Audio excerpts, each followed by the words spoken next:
अस्सलाम वालेकुम dear students. तो आज मैं एक और लेक्चर लेके आ रहा हूँ फॉर क्लास 11th। और अभी तक आपने न्यूटन्स लॉज ऑफ मोशन जो है उसके तीनों लॉ पढ़े हैं। न्यूटन्स फर्स्ट लॉ भी पढ़ा जिसमें मैंने ये बोला था आपको कि अगर एक बॉडी पे नेट एक्सटर्नल फोर्स 0 होगा तो वो बॉडी एक्सेलरेट नहीं हो जाएगी। और उसके बाद हमने दूसरा लॉ भी पढ़ा, Newton second law of motion, कि अगर एक बॉडी पे अब नेट एक्सटर्नल फोर्स पड़ रहा है तो वो बॉडी अब एक्सेलरेट हो जाएगी। तो वो एक्सेलरेशन कैसे निकालते हैं, वो रिलेशन न्यूटन सेकंड लॉ से निकालते हैं कि F net external is equal to mass into acceleration. और इसको दूसरे एंगल से भी पढ़ा जा सकता है कि नेट एक्सटर्नल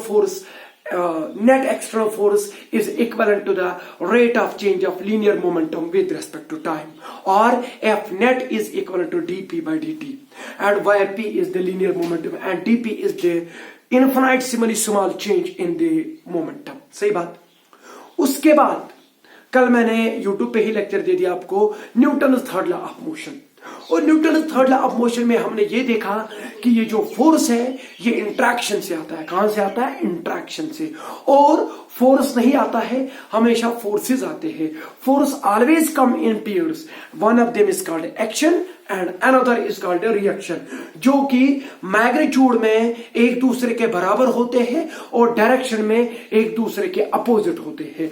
अगर एक्शन इस दिशा में लग रही है तो रिएक्शन इस दिशा में लगेगी, अपोजिट डायरेक्शन में। तो मगर जब भी फोर्स आएगा तो ये हमेशा किस में आएगा? पेयर में आएगा। तो आज जो हमारा टॉपिक बनता है वो इन तीनों लॉ को यूज करके, इन लॉज को यूज करके एक और प्रिंसिपल को जन्म देना है। एक और प्रिंसिपल को हमने आज पढ़ना है, या उस प्रिंसिपल को हमने इवॉल्व करना है। और वो जो प्रिंसिपल है that is called the law of conservation of linear momentum, और principle of conservation of linear momentum. तो टॉपिक है law of conservation of linear momentum. Law of conservation of linear momentum.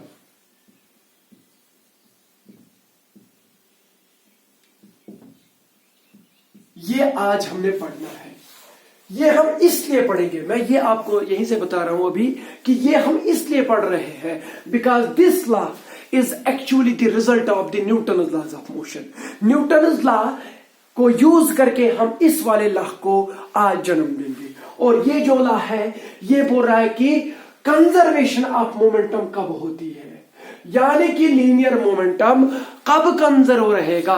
तो वो चीज निकालना है हमें, और वो क्या है उसके पीछे रीजन, वही लॉ बनता है कि लीनियर मोमेंटम एक बॉडी का चेंज नहीं होना चाहिए। तो आपको पता है, इससे पहले मैंने आपको पढ़ाया था कि फोर्स का काम क्या है। फोर्स का काम है एक बॉडी को एक्सेलरेट करना या एक बॉडी का मोमेंटम चेंज करना। अब यहां पर अगर ये बोल रहा है कंजर्वेशन ऑफ लीनियर मोमेंटम, यानी कि मोमेंटम जो है, लीनियर मोमेंटम जो है वो चेंज नहीं होगा, वो कंजर्व रहेगा। वो क्या रहेगा? कंजर्व। मेरा दिमाग और आप ने जितना अभी तक पढ़ा वो यूज करके आप यही बोल देंगे कि सर फिर तो नेट फोर्स 0 होना चाहिए, फिर तो फोर्स 0 होना चाहिए, जो इस पे नेट फोर्स लग जाएगा वो 0 होना चाहिए। क्योंकि अगर फोर्स नहीं लग रहा है, अगर एक बॉडी पे नेट फोर्स 0 है, तब जाके उसका मोमेंटम जो है वो चेंज नहीं होगा, वो कंजर्व रहेगा। तो दिस इज द प्रिंसिपल। बस इतनी सी थी कहानी कि law of conservation of linear momentum यही बोलता है कि मोमेंटम, लीनियर मोमेंटम कब कंजर्व रहेगा। एक सिस्टम का लीनियर मोमेंटम तभी कंजर्व रहेगा जब उस सिस्टम पे नेट एक्सटर्नल फोर्स 0 हो, क्योंकि फोर्स का काम ही है मोमेंटम को चेंज करना। अगर मोमेंटम कंजर्व रह रहा है तो फिर फोर्स को क्यों ला रहे हो? फिर तो नेट फोर्स 0 होना चाहिए। तो यही बना हमारा law of conservation of linear momentum. तो मैं इसको ऐसे लिखता हूं, if net external force acting on a system is 0। एक सिस्टम पे मैं यहां पर एक वर्ड यूज किया, सिस्टम। मैं पहले बता दूं आपको कि सिस्टम कब बनता है। सिस्टम क्या होता है वो आपको बाद में पता चलेगा। सिस्टम तब तक बनेगा जब तक आपके सामने दो से अधिक इंटरैक्टिंग एंटिटीज हो, यानी कि एक बॉडी कभी भी सिस्टम नहीं बनाती है, कम से कम दो बॉडीज हमेशा सिस्टम बनाती है जब वो इंटरैक्ट करेंगे। फॉर एग्जाम्पल आपने पढ़ा होगा सोलर सिस्टम, सोलर सिस्टम में सन ही नहीं आता है, सन, अर्थ, मार्स, जुपिटर, ये सब चीजें इकट्ठे मिलके एक सिस्टम को जन्म देती है। तो सिस्टम वर्ड तभी आएगा जब आपके पास कम से कम कितनी एंटिटीज होनी चाहिए? दो। अब आप बोलेंगे कि सर दो क्यों लाए आपने? मैंने आपको कल ही बोला था कि फोर्स को जन्म देने के लिए, फोर्स अगर आ रहा है तो उसके लिए आपको कम से कम दो एंटिटीज, दो बॉडी चाहिए ही चाहिए, क्योंकि force is the result of interaction and when there is a word interaction it means that we have to use two bodies at minimum. कम से कम आपको दो बॉडी चाहिए, और जब भी आपके पास दो इंटरैक्टिंग बॉडीज हो, दो इंटरैक्टिंग एंटिटीज हो, तब जाके वो एक सिस्टम बना सकती है। समझ में आया? तो मेरे कहने का मतलब यह कि अगर एक सिस्टम पे नेट एक्सटर्नल फोर्स, इसका मतलब ये नहीं है कि फोर्स नहीं लग रहा है, नहीं, नेट एक्सटर्नल फोर्स, जो फोर्स करता है वो नहीं कर पाएगा। मैं वो कह रहा हूं कि if the net external force acting on the body और acting on the system is 0, तो फिर क्या होगा? उसका जो मोमेंटम है, इट्स मोमेंटम, लीनियर मोमेंटम की बात कर रहा हूं मैं, it is linear momentum remain is conserved. Sir conserved मतलब वो कांस्टेंट ही रहेगा। सर कांस्टेंट का मतलब क्या है? जो पहले मोमेंटम था, जो इनिशियल मोमेंटम था उसका, वही फाइनल मोमेंटम भी रहेगा, क्योंकि मोमेंटम क्या रह रहा है? मोमेंटम कंजर्व रह रहा है। कंजर्व का मतलब वो कांस्टेंट रह रहा है। कांस्टेंट का मतलब at each and every instant, हर किसी पल पे, हर किसी क्षण पे जो मोमेंटम पहले था वो उस टाइम भी होगा, वो बाद में भी होगा, वो उसके बाद भी होगा। At each and every time interval the linear momentum is going to remain constant and that is called the linear momentum conservation. और ये कंजर्व कब रह रहा है? जब नेट एक्सटर्नल फोर्स 0 हो। मगर यहां पर मैं एक बात बता दूं आपको कि अगर एक सिस्टम पे नेट एक्सटर्नल फोर्स 0 होता है ना, तो उस सिस्टम को हम आइसोलेटेड सिस्टम भी बोलते हैं, आइसोलेटेड सिस्टम। सो आज से एक और टर्म आ गई आपके सामने कि आइसोलेटेड सिस्टम किसे कहते हैं? आइसोलेटेड सिस्टम वो सिस्टम होता है जिसमें नेट एक्सटर्नल फोर्स 0 हो। तो फिर मैं इस टर्म को बाईपास कर सकता हूं, इसका एक और स्टेटमेंट मैं दे सकता हूं, for an isolated system, for an isolated system. क्यों? क्योंकि आइसोलेटेड सिस्टम का मतलब ये है कि net external force acting on that system is 0। Are getting me? हम ये भी कह सकते हैं, linear moment, law of conservation of linear momentum का स्टेटमेंट ऐसे भी देख सकते हैं हम कि for an isolated system the linear momentum remains unchanged और रिमेन इज कंजर्व्ड। तो इसका मतलब है कि लीनियर मोमेंटम आइसोलेटेड सिस्टम का ही कंजर्व रहता है। और आइसोलेटेड सिस्टम कौन है? आइसोलेटेड सिस्टम वो सिस्टम होता है जिसपे नेट एक्सटर्नल फोर्स 0 हो। आज हमने ये प्रूव कर देना है आपके सामने कि ये कैसे प्रूव हो रहा है कि नेट एक्सटर्नल फोर्स अगर हम 0 रखें तो फिर एक सिस्टम का जो मोमेंटम है वो कैसे कंजर्व रहेगा, मतलब कि वो कैसे कांस्टेंट रहेगा। ये चीज आज हमने देखना है। चलो इसको इलस्ट्रेट करने के लिए प्रूव क्या कर सकते हैं हम? तो हम इसको इलस्ट्रेट करेंगे कि ये law of conservation linear momentum कैसे रहता है। चलो मैं दो बॉडीज को लाता हूं। मैंने आपको पहले बोला मैंने सिस्टम लाना है। सिस्टम का मतलब यह है कि कम से कम दो एंटिटीज होनी चाहिए आपके सामने। ये मैंने दो बॉडीज ले ली, इसका नाम है, चलो इसका नाम रखते हैं ए और इसका नाम रखते हैं बी। दो बॉडीज हैं और दोनों अलोंग ए स्ट्रेट लाइन चल रही है with a uniform velocity. Are you getting me? Sir इसका मतलब क्या है यूनिफॉर्म वेलोसिटी? इसका मतलब यह है कि इस पे जो फोर्स है, इस पे जो नेट फोर्स पड़ रहा है इस पे, वो 0 है। क्योंकि जब भी एक बॉडी पे नेट फोर्स 0 होगा तभी जाके वो या तो रेस्ट में रहेगी या uniform motion along a straight line रहेगी। तो इसलिए मैं यहां पर एक पाथ बनाता हूं, मैं स्ट्रेट पाथ। क्यों बनाया? क्योंकि इस बॉडी पे नेट फोर्स 0 है, तो या तो ये बॉडी रेस्ट में रहेगी या तो ये चलती रहेगी। मगर चलती कैसी रहेगी? चलती भी ऐसी रहेगी, यूनिफॉर्म मोशन होगी, मगर along a straight line. That is वो यहां पर एक पाथ मैंने स्ट्रेट लाइन बना दी। तो इसका मतलब है कि ये जो बॉडी मैंने ए ले ली, ये यूनिफॉर्म वेलोसिटी के साथ जा रही है। सपोज इसकी जो यूनिफॉर्म वेलोसिटी है, इनिशियल वेलोसिटी जिस वेलोसिटी के साथ ये जा रहा है, सपोज दैट इज u1, और इसका मास जो है सपोज दैट इज m1। मैं इधर ही लिख लेता हूं, इस ए बॉडी का मास कितना है? m1, और किस वेलोसिटी के साथ जा रही है? u1 वेलोसिटी के साथ। मगर वो वेलोसिटी चेंज हो रही है? नहीं हो रही है। क्यों? क्योंकि इस पे नेट फोर्स 0 है। जब इस पे फोर्स नहीं पड़ रहा है तब ये जिस वेलोसिटी के साथ चलेगा वही वेलोसिटी कांस्टेंट रहेगी। सही बात। और ये वाली बॉडी बी जो है, चलो इसका मास रखते हैं हम m2। सही बात। और ये भी इसी लाइन के अलांग जा रही है और इसकी वेलोसिटी है u2। जिसका 2 रखेंगे उसका सबसिक्वेंट B2 जो है, the number 2 is associated with the body B and the number 1 is associated with the body A। ये चीज याद रखिएगा। तो u2 वेलोसिटी जो है ये किसकी वेलोसिटी है? बॉडी B की, और ये भी कांस्टेंट वेलोसिटी है, मतलब कि इस पे भी फोर्स 0 है। तो ये दो बॉडीज अब आइसोलेटेड सिस्टम बना रही है कि नहीं बना रही है? बिल्कुल बना रही है। क्यों बना रही है? क्योंकि दोनों बॉडीज पे नेट फोर्स जो है वो 0 है। क्या है? 0। तभी जाके इनकी वेलोसिटी चेंज नहीं हो रही है, वो अलोंग स्ट्रेट लाइन जा रही है।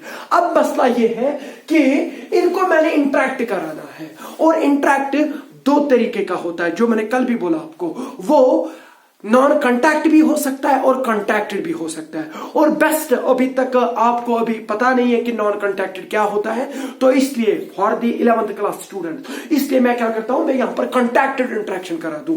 ये दो बॉडी जो है ये एक सिस्टम बना रही है। अब बताइए वो कौन सा सिस्टम होगा? अब आइसोलेटेड सिस्टम। क्यों है वो आइसोलेटेड सिस्टम? क्योंकि इन पे नेट एक्सटर्नल फोर्स 0 है, तब जाके इनकी वेलोसिटी कांस्टेंट रह रही है। अब मैं क्या करता हूं कि इनको इंटरेक्ट करा दूं, इन दो एंटिटीज, इन दो बॉडीज को मैं क्या करा दूं? इंटरेक्ट। और कौन सी इंटरेक्शन कराएंगे? Contacted interaction. फिर इस बॉडी को इसके साथ टकराना पड़ेगा। अब टकराओ इनको, कैसे टकराएंगे? ये कब कोलाइड करेंगे? अगर वो भी उसी रफ्तार के साथ जा रही है, ये भी उसी रफ्तार के साथ जा रही है, ये कभी भी नहीं टकराएंगे, ये कभी भी नहीं इंटरेक्ट करेंगे। मैंने इंटरेक्शन करानी है, तो इसका मतलब है कि एक की स्पीड ज्यादा रखनी है मगर कांस्टेंट रखनी है, एक की स्पीड कम रखनी है मगर कांस्टेंट रखनी है। जब मैं स्पीड ज्यादा, एक की ज्यादा दूसरे की कम रखूं और कांस्टेंट दोनों की रखूं, तब जाके उन पे नेट एक्सटर्नल फोर्स 0 भी होगा और वो कोलाइड भी करेंगे। देखिए इन दो मार्कर्स की ओर, ये धीमे धीमे जा रहा है बट कांस्टेंट वेलोसिटी है, तो नेट फोर्स इस पे कितना है? 0। ये एक और है, ये भी इस रफ्तार के साथ जा रहा है मगर ये कांस्टेंट है, कांस्टेंट, मगर इससे ज्यादा स्पीड है, मैग्नीट्यूड ज्यादा है। तो बताइए what will happen now? Will they collide? Suppose इसका जो मैग्नीट्यूड है u1 वेलोसिटी का जो मैग्नीट्यूड है, that becomes the speed now, magnitude. तो सपोज मैं मानता हूं कि वो ज्यादा है, किससे? स्पीड और velocity of the magnitude of the velocity of the body B। समझ में आया? अब क्या होगा इससे क्या होगा कि ये बॉडी इसके साथ टकराएगी, क्योंकि इसकी स्पीड, ये स्पीड है, ये वेलोसिटी नहीं है, इट इज अ स्पीड। याद रखना, इनिशियल स्पीड, ये भी स्पीड ही है और ये वेलोसिटीज है इनकी। तो चलो ये जो वेलोसिटीज है इनकी इस डायरेक्शन में है और मैंने किसकी ज्यादा रखी? Velocity of the body A is being more here. तो इसको मैं वेक्टर से दिखाऊंगा तो फिर थोड़ा डंडी जो इसकी है वो लंबी करनी पड़ेगी, इसकी छोटी करनी पड़ेगी क्योंकि मैग्नीट्यूड ज्यादा है। आप बताइए ये दो बॉडीज अब इंटरेक्ट करेंगी कि नहीं करेंगी? थोड़ी दूर तक चलेंगे, उसके बाद ये जो बॉडी है, सपोज दिस इज बॉडी ए, इसका मास जो m1 है, ये अब कोलाइड करेगी किसके साथ? विद द बॉडी B जिसका मास m2 है। Are you getting me? ये था before collision state, before collision. अभी कोलिजन नहीं हुआ था, दोनों बॉडीज पे नेट फोर्स 0 था क्योंकि दोनों बॉडीज कांस्टेंट वेलोसिटी के साथ जा रही थी। एक की थोड़ा ज्यादा थी, दूसरे की कम थी, ये हमने खुद अपने लिए रखी ताकि ये दोनों कोलाइड करे, क्योंकि whenever there is interaction there is the production of the force, वहां से फोर्स निकलता है। कल ही पढ़ा न्यूटन थर्ड लॉ यही बोलता है कि फोर्स जो है ये इंट्रैक्शन से आता है, और यहां पर मैंने इंट्रैक्ट कराया, तो वो कैसे कराया, एक ही स्पीड मैंने ज्यादा रखी। अब ये दो बॉडीज क्या करेंगी, इंट्रैक्शन करेंगी। ये कांटेक्ट में आए कि नहीं आए, बिल्कुल आए। बताइए न्यूटन थर्ड लॉ क्या बोलेगा, न्यूटन थर्ड लॉ बोलेगा ये कि ये बॉडी इस पे फोर्स अप्लाई करेगी, और उसी समय पे, उसी क्षण पे ये वाली body B body A body पे फोर्स एक्ट करेगी। अगर ए वाली बॉडी बी बॉडी पे फोर्स इस डायरेक्शन में अप्लाई करेगी, बी वाली बॉडी ए बॉडी पे फोर्स इस डायरेक्शन में फोर्स अप्लाई करेगी, because they have now interacted. चलो मैं उस फोर्स को इधर दिखाता हूं। चलो this is F12। What is F12? This is the force on M1 due to M2। बताइए वो किसकी डायरेक्शन में होगा, किधर की तरफ होगा, पीछे की डायरेक्शन में होगा। पीछे की डायरेक्शन में फोर्स लग गया। बट अगर मैं इसका नाम एक्शन रख दूं तो उसी टाइम इसको जन्म दिया गया होगा किसने, रिएक्शन ने, और रिएक्शन को किसने जन्म दिया गया होगा, एक्शन ने, क्योंकि न्यूटन थर्ड लॉ यही बोलता है। तो इसने इसको धक्का दिया और इसने इसको धक्का दे दिया, वो इस डायरेक्शन में है। बताइए उसका नाम क्या रखेंगे, F21। What do you understand by F21? F21 means force experienced by M2 due to M1. Force experienced by F12 जो है, force experienced by M1 due to M2। ये इधर लग रहा है, वो उधर लग रहा है। ये मैंने वेक्टर से डिनोट किया, क्योंकि आपको पता है वेक्टर की एक और ग्राफिकल नोटेशन जो होती है वो एरो से होती है, इसलिए मैंने इनका मैग्नीट्यूड भी सेम रखा बट डायरेक्शन अपोजिट रखी। तो अब ये इस पे फोर्स डाल रहा है, वो इस पे फोर्स डाल रहा है। अब मुझे एक बात, इस पे फोर्स लग रहा है, तो चलो अब ये फिर से निकल रही है यहां से।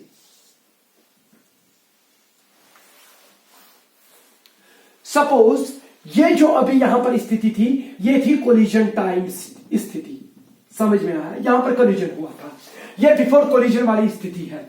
और वो कौन सी होगी, आफ्टर कोलिजन।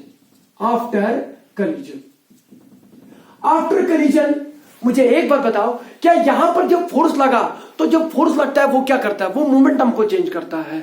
और as far as the Newtonian mechanics is concern, जो मोमेंटम होता है वो मास इनटू वेलोसिटी होता है। और न्यूटोनियन मैकेनिक्स में क्या होता है, एक बॉडी का मास कांस्टेंट रह रहा है, अगर उसका मोमेंटम चेंज करना है तो उसकी वेलोसिटी को चेंज करिएगा।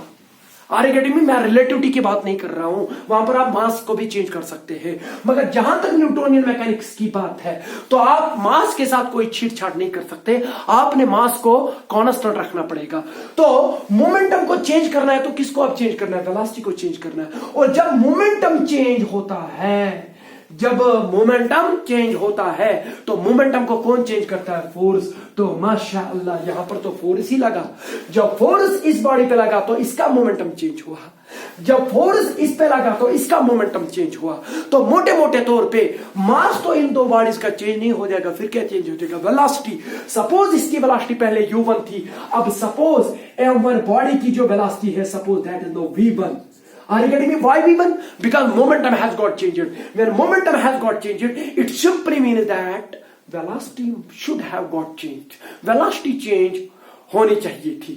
तो सपोज इसकी पहले M1 की क्या वेलोसिटी थी, U1, अब क्या है V1 along the same straight path।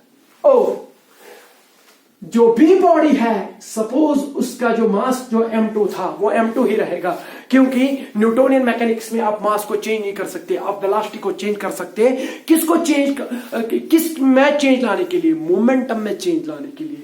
Suppose उसकी वेलोसिटी अब रही v2, आर यू गेटिंग मी, और फिर से वो उसी डायरेक्शन में जा रहे हैं, आर यू गेटिंग मी। पहले एक की स्पीड कम थी, दूसरे की ज्यादा थी, तो कोलिजन हुआ, तो यहां पर एक दूसरे पे फोर्स आ गया। क्यों फोर्स आ गया, क्योंकि आपको पता है कि इंट्रैक्शन हुई। जब इंट्रैक्शन हुई, इसने इसका मोमेंटम चेंज किया होगा, इसने इसका मोमेंटम चेंज किया होगा। क्यों, क्योंकि फोर्स जब लगता है तो वो मोमेंटम को ही चेंज करता है। जब मोमेंटम चेंज हुआ होगा तो इसका मतलब यह है कि इनकी वेलोसिटी चेंज हुई होगी। दैट इज व्हाई जो u1 है ये अब कन्वर्ट हो गया, ये किस में चेंज हो गया, v1 में, और जो u2 था वो अब चेंज हो गया किसमें, v2 में। क्या मोमेंटम चेंज हुआ, मगर law of conservation of linear momentum क्या बोल रहा है, जो स्टेटमेंट है कि मोमेंटम जो सिस्टम का होगा वो eight each and every state remain is the same. Total momentum, initial momentum जो है इसका वो वही रहेगा जो इसका फाइनल मोमेंटम होगा, सिस्टम का, बॉडी का नहीं, सिस्टम का। सिस्टम बी बॉडी नहीं है, सिस्टम ए बॉडी नहीं है, system A and B body है। आया समझ? बहुत अच्छा। चलो अब क्या करते हैं, अब इन तीन स्थिति पे जो तीन स्टेट यहां पर बनी, बिफोर कोलिजन, कोलिजन और आफ्टर कोलिजन वाली स्थिति, इन पे अब न्यूटन लॉ जो भी है वो अप्लाई करेंगे। ठीक है, चलो आगे ध्यान दें। ये डस्ट किधर गया? हाँ, सॉरी फॉर द इनकन्वीनियंस। तो चलो अब देखते हैं नाउ व्हाट विल हैपन। बताइए मुझे, पहले मैं इस एम बॉडी को लूंगा, M1 बॉडी को, ए बॉडी को लेते हैं। कंसिडर, हम किसको कंसिडर करेंगे पहले? Consider body A of mass M1, इसको पहले कंसिडर करेंगे। इसका मोमेंटम चेंज हुआ कि नहीं हुआ? बताइए इसका इनिशियल मोमेंटम क्या था? इनिशियल मोमेंटम, इनिशियल मोमेंटम किसका? इनिशियल मोमेंटम ऑफ बॉडी ए, यानी कि इस M1 बॉडी का पहला मोमेंटम क्या था? और मैंने इससे पहले भी बोला आपको कि मोमेंटम उसी बॉडी का होता है जो बॉडी मोशन में है, इसीलिए मैंने इनको पहले ही मोशन में रखा था। Are you getting me? क्योंकि मोमेंटम जो है ये आपको ये बोलता है कि एक बॉडी में कितनी मोशन है। मोमेंटम यही बोलता है मोटे मोटे तौर पे कि एक बॉडी में कितनी मोशन है। जब वो रेस्ट में है तो उसका मोमेंटम है ही नहीं, इसलिए मैंने इनको पहले मोशन में रखा। कोई बोलेगा ना कि क्यों पहले ह्यूमर रखा, इसकी वेलोसिटी क्यों रखी? बोला मोमेंटम तब तक नहीं आता जब तक एक बॉडी मोशन में ना होगी। बताइए initial momentum of body M1, चलो अब उसको डिनोट करते हैं P1 वेक्टर से, because momentum is a vector quantity. Vector का खास ख्याल रखना, मैं जहां पर भी लिखूंगा। बताइए इसका इनिशियल मोमेंटम कितना होगा इस बॉडी का? आपको पता है मोमेंटम को मेजर करने के लिए आप कैसे निकालते हैं उसको? Mass into velocity of that body. बताइए इसका मास कितना है? M1। बहुत अच्छा। इसकी वेलोसिटी कितनी थी? U1 velocity. Are you getting me? इसका मतलब यह है कि जिस डायरेक्शन में M1 पहले जा रही थी उसी डायरेक्शन में उसका मोमेंटम है। What is M1 U1 vector? It is P1 vector. What is P1 vector? It is the initial momentum of body A। अब इसका मोमेंटम यही रहा कि चेंज हुआ। हाँ, चेंज हुआ था। क्यों चेंज हुआ था? क्योंकि इन्होंने कोलाइड करा था, और कोलाइड करने में इन पे फोर्स लगा था, तो फोर्स ने मोमेंटम चेंज किया है। क्योंकि मैंने आपको बोला है कि फोर्स का काम ही है मोमेंटम को चेंज करना। तो अब यहां पर लिखते हैं फाइनल मोमेंटम। फाइनल मोमेंटम किसका? इसी बॉडी का। मैं बॉडी ए लिया, M1 बॉडी में लिया यहां पर। तो चलो हम उसको डिनोट करते हैं P1, इसको इनिशियल लिखते हैं P1I, P1F। Are you getting me? F means final momentum and I means initial momentum। बताइए इसका फाइनल मोमेंटम क्या होगा इसी M1 बॉडी का? इसी M1 बॉडी का जो फाइनल मोमेंटम होगा मास इंटू वेलोसिटी। मास कितना इसका? M1, और फाइनल वेलोसिटी क्या है? V1 vector. तो M1 V1 वेक्टर, ये क्या है? This is the final momentum of the same body. अब यहां से देख लीजिए क्या मोमेंटम चेंज हुआ है? बहुत अच्छा, हाँ मोमेंटम चेंज हुआ है। तो जब मोमेंटम चेंज हुआ होगा तो कितना चेंज हुआ मुझे वो बताइए। इनिशियल मोमेंटम भी पता, फाइनल मोमेंटम भी पता। किसका? ऑफ बॉडी ए, जिसका मास M1 है। इनका इनिशियल मोमेंटम और फाइनल मोमेंटम भी पता। बताइए चेंज इन मोमेंटम कितना होगा? Therefore change in momentum, change in momentum. और आपको पता है कि चेंज जो होती है डेल्टा P, मैं लिखूंगा delta P1 vector. Delta P1 vector मतलब क्या हुआ? इसका मतलब क्या है? Change in momentum of the body A. A body में कितना मोमेंटम चेंज हुआ वो किसके बराबर होगा? Final momentum minus initial momentum. How much is the final momentum? M1 V1। बहुत अच्छा, M1 V1 वेक्टर, मैं वेक्टर में लिख रहा हूं, माइनस बताइए इनिशियल मोमेंटम कितना है इसका? M1 U1 vector, M1 U1 vector. What is this thing जिसको मैंने पैक कर दिया? What is this thing? It is the change in the momentum of the body A. Body A में कितना मोमेंटम चेंज हुआ। हाँ, बॉडी का momentum change हुआ, मगर जो law of conservative linear momentum है वो बॉडी का नहीं बोलता है, वो सिस्टम का बोलता है। सिस्टम का मोमेंटम चेंज नहीं होता है। इंडिविजुअली बॉडीज का मोमेंटम चेंज होगा मगर सिस्टम का नहीं होगा, वो हमने निकालना है। ये हो गया चेंज इन मोमेंटम भी। मगर आप मुझे एक बात बताओ, ये जो चेंज इन मोमेंटम हुआ ये कहां पे हुआ? जब ये एक दूसरे से इंटरेक्ट करी। इसको कुछ टाइम लगा होगा मोमेंटम को चेंज करने में। तो बताइए, क्या ये मोमेंटम टाइम के मुताबिक चेंज हुआ था? सही। तो rate of change of momentum बताइए कितना निकलेगा। मैंने पहले इनिशियल मोमेंटम निकाला, फिर फाइनल मोमेंटम निकाला, फिर चेंज इन मोमेंटम निकाला। अब मैं निकालूंगा rate of change of momentum. Rate of change of momentum. Rate of change of momentum का मतलब यह है कि यहां पर हुआ कितना मोमेंटम चेंज हुआ, कितना मोमेंटम है, कितना मोमेंटम था, कितना मोमेंटम चेंज हुआ। अब मैं बोल रहा हूं कितनी तेजी के साथ मोमेंटम चेंज हुआ। सपोज इस मोमेंटम को चेंज करने में टाइम जो लगा वो टी लगा था। कितना लगा था? Time T. तो therefore rate of change of momentum क्या आएगा? वो आएगा change in momentum delta P1। P1 means of the body A. Change in momentum divide by change in time. बताइए चेंज इन मोमेंटम कितना हुआ इसका? m1 v1 vector minus m1 u1 vector. इतना momentum change हुआ। बताइए time कितना लगा था? t। This is what this, ये वाली रिलेशन जो मैंने अब पैक कर दी, what is this thing? It is the rate of change of momentum. मतलब कि कितनी तेजी के साथ ए मोमेंटम, बॉडी ए का मोमेंटम चेंज हुआ। Rate of change of momentum निकाला। मगर मुझे लगता है कि आपको कुछ याद आ गया। न्यूटन ने सेकंड लॉ क्या बोलता है? बताइए स्टेटमेंट क्या देता है? वो बोलता है आपको कि एक बॉडी पे कब फोर्स पड़ता है? जब उसका मोमेंटम चेंज होगा। और ये बोलता है कि कितना फोर्स पड़ा, ये डिपेंड करता है कितनी तेजी के साथ मोमेंटम चेंज हुआ। आई मीन टू से न्यूटन सेकंड लॉ आपको बोलता है कि फोर्स जितना पड़ा वो किसके बराबर होगा? Rate of change of momentum of that body. बताइए ये किसका मोमेंटम चेंज हुआ? बॉडी ए का। बताइए इस पे कितना फोर्स पड़ा था? F12। F12 means force on M1 due to M2। Therefore force on M1, इसी बॉडी पे फोर्स कितना लगा होगा? Due to M2। वो कितना होगा? आपको पता है न्यूटन सेकंड लॉ बोलता है वो फोर्स होगा कितनी तेजी के साथ इसका मोमेंटम चेंज हुआ, वो होगा इस पे कितना फोर्स पड़ा। इस पे इतना फोर्स पड़ा था F12। वो कितना है अब? M1 v1 vector minus M1 u1 vector divided by t। Because this is the rate of change of momentum. क्योंकि न्यूटन सेकंड लॉ बोलता है F net is equal to dp by dt। Rate of change of momentum is equal to the force applied on that body. और momentum इतना change हुआ था इतने time में, तो वो क्या देगा आपको? इस पे कितना फोर्स पड़ा है? तो F12 मैंने निकाला। This is the force experienced by M1 to M2। वो किसके बराबर निकला? M1 v1 vector minus M1 u1 vector divide by t। अब मैं आपको ऐसे ही बोलता हूं कि अब आप सिमिलरली बताइए कि F21 किसके बराबर होगा? उसका पहले इनिशियल मोमेंटम कितना होगा? M2u2। और उसका फाइनल मोमेंटम M2v2। उसका change in momentum M2v2 minus M2u2। ठीक है, तो उसका rate of change of momentum क्या होगा? M2v2 minus M2u2 divide by इतना ही टाइम जितने में ये लगा था। क्योंकि जितने देर तक ये इसके कांटेक्ट में थी उतने देर तक ए बी के कांटेक्ट में थी और बी ए के कांटेक्ट में थी। तो टाइम इंटरवल दोनों का सेम है।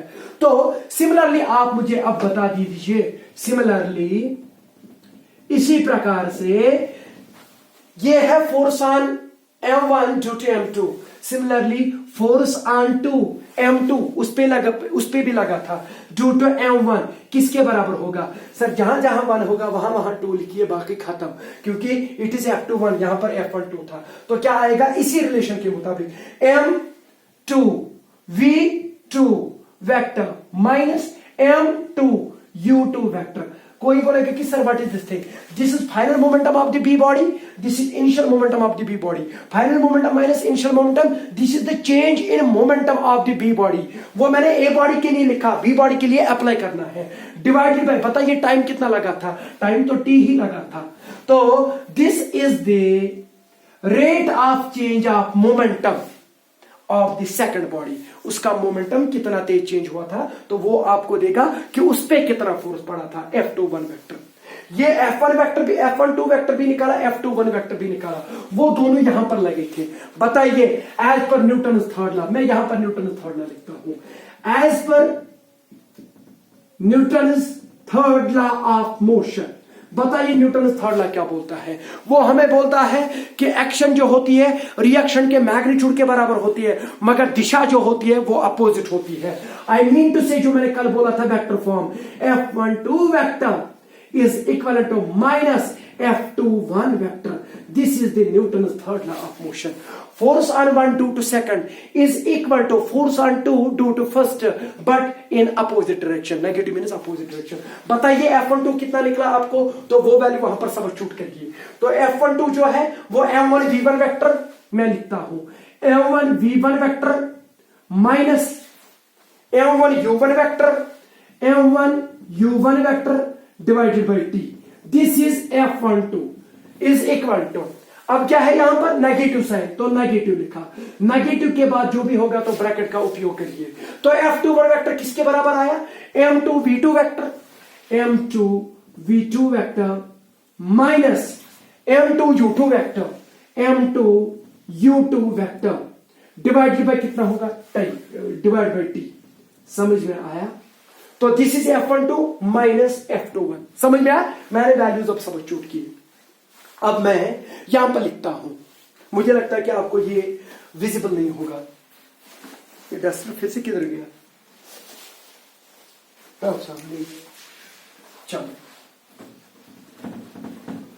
अब इन इक्वेशंस को इवाल्युएट करिए। ये जो इक्वेशन हमें मिली अब एंड में, तो इसको इवाल्युएट करिए। M1V1 माइनस M1U1, और इधर भी T है इधर भी T है, तो T और T कट गया। Are you getting me? तो यहां से क्या निकला हमें, M1V1 vector minus M1U1 vector is equal to, यहां पर क्या है नेगेटिव साइन, और नेगेटिव अब दोनों को मल्टीप्लाई चलेगा, और माइनस प्लस माइनस ये बनेगा माइनस, इसको मैं वहां पर अप्लाई करूंगा, माइनस M2V2 वेक्टर, सही, हाँ, माइनस माइनस प्लस, ये हो गया plus, and it is M2U2 vector, M2U2 vector.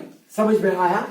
तो अब क्या करते हैं कि इनिशियल मोमेंटम ए बॉडी का और इनिशियल मोमेंटम बी बॉडी का अलग कर देंगे। तो वो क्या होगा, आप देखिए, ये जो M1 है इसको ऐसे लिखेंगे, ये क्या है V1 वेक्टर, ठीक है, और यहां पर V ये है ना, तो ये है माइनस, तो इधर लेके आओ प्लस M2V2 वेक्टर, ये और ये लिया मैंने, इज इक्वल टू, इसको उधर लेते हैं इस वाले को, क्योंकि ये मैंने नहीं लिया, ये नेगेटिव है तो उधर पॉजिटिव बनेगा, M1U1 वेक्टर, और उधर क्या है प्लस M2U2 वेक्टर, या इसको इधर लिखो इसको उधर लिखो, कोई प्रॉब्लम नहीं, transposing M1U1 vector plus M2U2 vector is equal to M1V1 vector plus M2V2 vector. अब इसको देखिए, ये क्या चीज है, ये हमें यहां से निकला जो अभी हमने अभी तक निकाला। What is M1U1? It is the initial momentum of the M1। मैं इधर लिखता हूं इनिशियल मोमेंटम ऑफ M1, सही बात। What is this M2U2? M2U2 it is the initial momentum of M2। बहुत अच्छा, initial momentum of M2, clear. What is initial momentum of M1 plus initial momentum of M2? This is initial momentum of system. ये bodies का था, अब जब दो bodies मिली तो system बना। Initial momentum of M1 plus initial momentum of M2 is equal to initial momentum of the system. किसके बराबर निकला? M1V1 final momentum of m1v1 ऊपर है तो कोलिजन के बाद है तो फाइनल बनेगा m1v1 तो मोमेंटम बन गया तो किसका m1 बॉडी का, मगर फाइनल और इनिशियल फाइनल मोमेंटम। सो m1v1 क्या हो गया, फाइनल मोमेंटम ऑफ m1, सही बात। चलो प्लस क्या होगा m2v2, this is mass into velocity मगर it is v2 final velocity, this is final momentum of m2, सही बात। So final momentum of m1 plus final momentum of m2. I can say both को combine करके we will get the final momentum of system. अब यहां से देख लीजिए, initial momentum of the system is equal to final momentum of the system. तो इसका मतलब यह है कि सिस्टम का मोमेंटम चेंज हुआ कि नहीं हुआ, बिल्कुल चेंज नहीं हुआ। सिस्टम का जो पहले मोमेंटम था वही एंड में भी है। नो डाउट बॉडी जो है उनका मोमेंटम चेंज हुआ मगर सिस्टम का मोमेंटम चेंज नहीं हुआ।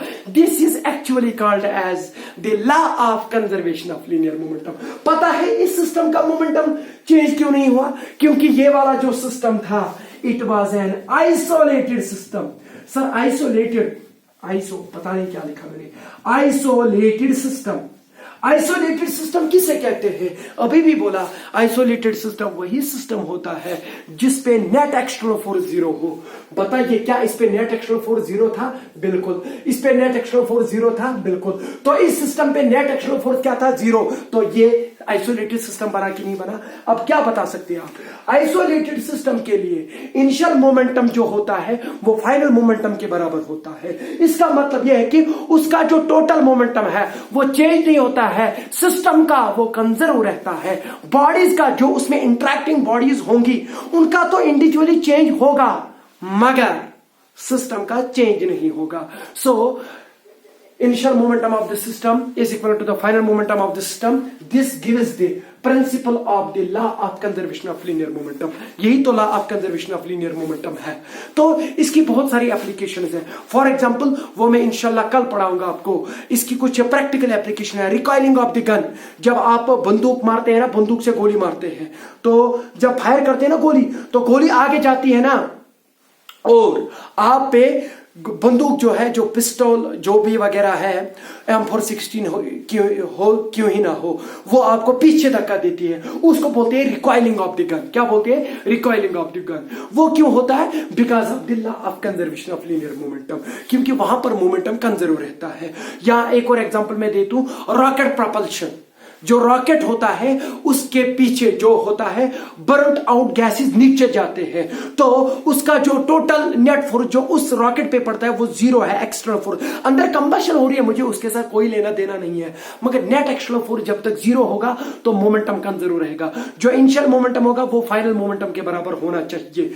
कब होगा ये, जब एक सिस्टम पे नेट एक्सटर्नल फोर्स 0 होगा। जिस पे भी नेट एक्सटर्नल फोर्स 0 पड़ रहा है, तो जब आप ये वाला प्रिंसिपल वहां पर यूज करेंगे कि इनिशियल मोमेंटम उसका फाइनल मोमेंटम के बराबर कर देंगे, you will get the recoiling velocity of the gun, you will get the velocity of the efflux, जो भी है बर्न आउट गैसेज, जो जब रॉकेट ऊपर जाता है ना, जो पीछे से उसके गैसेज निकलते हैं, उनकी वेलोसिटी आप निकाल सकते हैं मगर ये चीज यूज करके। इतना ही नहीं, एक्चुअली मैं आपको यही बता दूंगा कि ये जो law of conservation of linear momentum है, it is nothing, it is actually the result of the Newton's third law of motion. क्योंकि अगर यहां पर न्यूटन्स थर्ड लॉ अप्लाई ना हुआ होता तो ये चीज आपको नहीं मिलती, क्योंकि आपने यहां पर यही चीज अप्लाई किया था।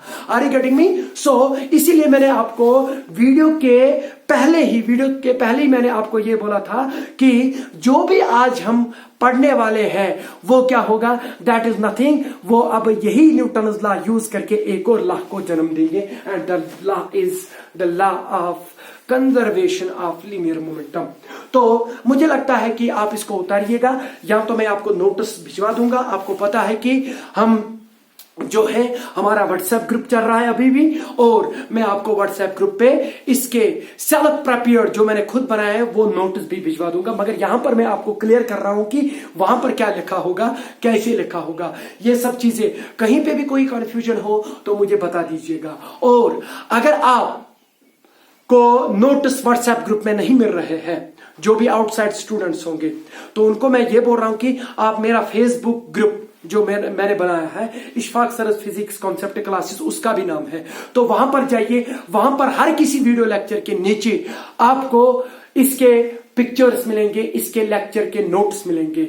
तो मुझे लगता है कि आज के लिए इतना काफी, और थैंक यू, शुक्रिया।